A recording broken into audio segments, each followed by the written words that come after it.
رو شاد بکنید اون روزتون رو هدر ندید. من یاد این شعر خانم امیلی اکرسون افتادم، گفتش که شما هر شب قبل از اینکه بریم روزتون رو تمام بکنید کارنامه اون روزتون رو نگاه بکنید. خندی بر لب یک انسانی انداخته باشین اون روزتون رو هدر ندید. بعدم که با نام او آغاز میکنید. گفتش که در این بادی امروزه که فقدان معنویت توش فوران میزنه، هیچ نامی و هیچ قصه‌ای که او رو و نام او رو در غیر از اون باشه بیهوده است. چون که من نیستم این دم ز هوست.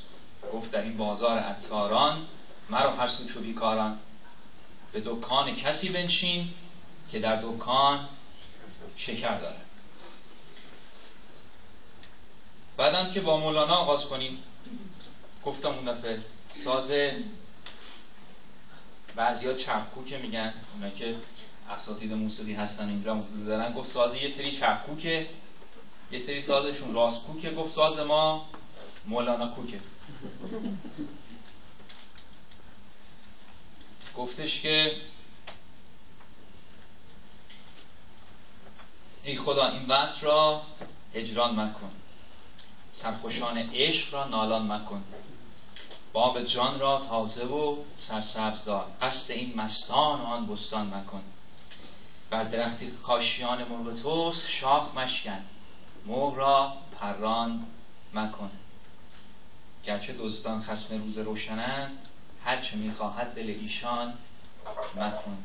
نیست در عالم ز هجران تلخ در، هرچه خواهی کن ولیکن آن مکن. یه قطاری رو شما در نظر بگیرید که مستمر در حال حرکته. اسم این قطار رو ما می‌ذاریم قطار زندگی. خب تو این قطار انواع اقسام انسان‌ها نژادهای مختلف قرار دارن.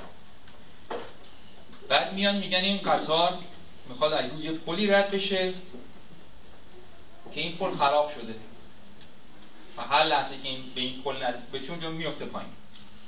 چه احساسی دست میده به کسانی که در این قطار هستن؟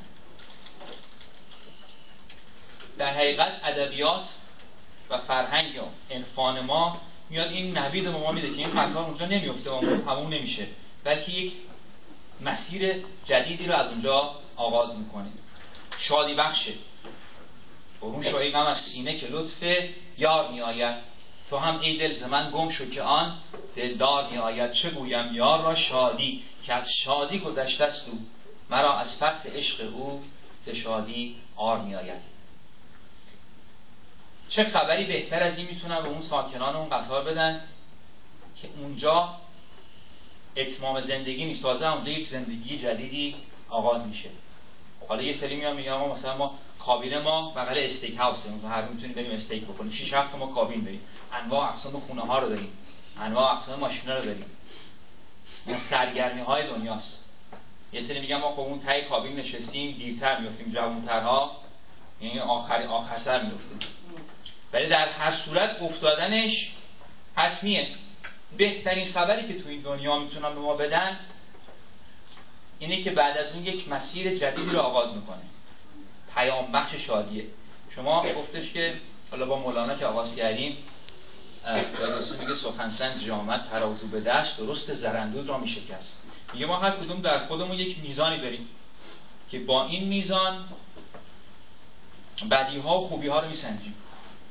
این میزان مولانا میاد عرض کنم که تنظیم میکنه. حالا تو این قطار که هستی گفتش که حالا من جای پرانتزی باز کنم، گفت به قول حافظ گفت پدرم روزه رضوان به دو گندم بفروخت، ناخلف باشم اگر من به جوی نفروشم. میگه ما مقامرزاده ایم. مولانا میگه ما مقامرزاده ایم، یعنی قمارباززاده.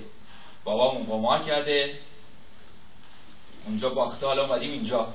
یار مقامر دل پیش آی و دمی کم زن، زخمی که زنی بر ما مردانه و محکم زن. گر رشت نهی ما را بر سینه دریانه، گر دار زنی ما را بر چرخ معظم زن. اون بالاها دار بزن که همه ما رو میبینن. گر تو مقامر زاده ای در صرفه چون افتاده ای، صرفه‌گری رسوا بود خاصه که با خوب و ختن. بعد حالا گفتیم اینجا اومدیم حسابی شی سندان میکنیم، این مال میذارن رو مال هم دیگه. خب اینا ایجاد قصه میکنه دیگه. مولانا میگه اگه میخوان شاد باشین بیاین من بهتون یاد بدم. گر نهی تو لب خود بر لب من مست شوی، آزمون کن که نه کمتر ز می انگورم. بعد تو این راه گفت میخوایم دلمون رو صیقل بزنیم، زنگارها رو از این دل پاک کنیم، آینه دلمون رو صاف بکنیم. دوباره به قول خانم امیلی دیکرسون که گفتش که I'm nobody, who are you? If you're nobody like me, then we are two. من هیچ کس نیستم، وجود خارجی ندارم، چون که من نیستم هیمدم ز اوست. How boring is to be somebody. When you are nobody, then you're everybody. من کسی در ناکسی دریافتم. مولانا میگه گفتم اگه یک کس بشم، کسرت میاره. ما از عالم کسرت میخوایم بریم به عالم وحدت برسیم، به اون یک دانه، به اون عالم یک دانه برسیم. تو این زمینه مولانا یک شعری داره. من یواش یواش صحبتامو قطع کنم. چقدر وقت ندارم دیگه. گفت اولا بشنو که تا جستم ز شست، اول و آخر ز پیش من بجست. یکیه فقط. ثانیاً بشنو تو ای صدر ودود، من بسی جستم تو را ثانی نبود. من گشتم مثل تو دومی پیدا نکردم. ثالثاً تا از تو بیرون رفته‌ام، گویا سال ثلاثه گفتم. رابعاً چون سوخت ما را مرتعه، من ندانم خامسه از رابعه. من 4 و 5 دیگه یادم نمیاد. خامساً از هجرته صدر جهان، از حواس خمسه بودم در زیان. خامساً از 6 جهت بیروی تو، گویا بارید غم بر من دوتو. بعد بیاد میگه سابع از سامه ندانم، ظالم کر کند گوش فلک را نالم. گفتش که ناله عشاق خوش است بنال. گفتش که گفتگو، این عاشق و معشوق که میگفت گفتگو که میکنن، حالا لازم نیست که حالا همین فقط در حال حرف زدن باشن. گفت فقط ناله عشاق خوش است بنال. گفت بلبلی برگ گلی خوش رنگ در منقار داشت. بلبل که دیگه از این بهتر، از این ور به اون ور میپره تا این شاخه گل به شاخه گل برسه، بهتر از این که اومده رو منقارش. بلبلی برگ گلی خوش رنگ در منقار داشت، اندرین برگ و نوا خوش ناله های زار داشت. پشت ناله میکرد و گفتمش در عین وصل این ناله و فریاد چیست؟ گفت ما را جلوه معشوق در این کار داشت. گفت معشوق، گفته بخون، ما واسه اون میخونیم. بعدم که در آخر تجلی صفات حضرت دوست رو ما میتونیم در رو همین زمین هم ببینیم، در خلقش. گفتم اون آینه دل، زنگارها رو که ما پاک بکنیم، گفت خلق را چون آب بین پاک و زلال، و اندرو تابان صفات ذوالجلال.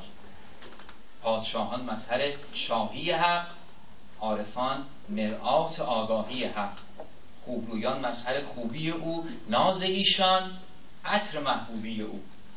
گر به خواب افتیم مستان وی، ور ز تاریکی ز دستان وی. گر به جهل افتیمان زندان اوست، ور به علم افتیمان ایوان اوست. ما که ایم اندر جهان پیچ پیچ، چون الف از خود چه دارد؟ هیچ هیچ. بنابراین اون قابلیت هاست که ما بهش میرسیم، قابلیت پیدا میکنیم. میگفت یه گدایی رفته بود اون دنیا، بعد خطاب اومد از طرف خدا که واسه ما چی آوردی؟ گفت دست شما درد نکنه، اون دنیا که بودیم اون بندگان خسیس به ما پول نمیدادن، میگفتن خدا بده. اینجا هم که اومدی میگفتی واسه ما چی آوردی؟ میگه نه، قابلیت چی آوردی؟ زرد چی آوردی؟ گونی آوردی؟ کامیون آوردی که ما باید بدیم. اولین خصلتی که انسان‌های عارف پیدا میکنن سخاوته که اون از حضرت دوست میگیرن. سخاوت اون منشی که این همه داده هیچی هم در مقابلش نمیخواد و اون قابلیتی که ما پیدا میکنه. من با مولانا آغاز کردم، با مولانا هم ختم میکنم که مرحبای عشق خوش سودای ما، ای دوای جمله علتهای ما، ای دوای نخوت و ناموس ما، ای تو افلاطون و جالینوس ما. هر که را جام ز عشقی چاک شد، او ز عیب و حرص کلی پاک شد.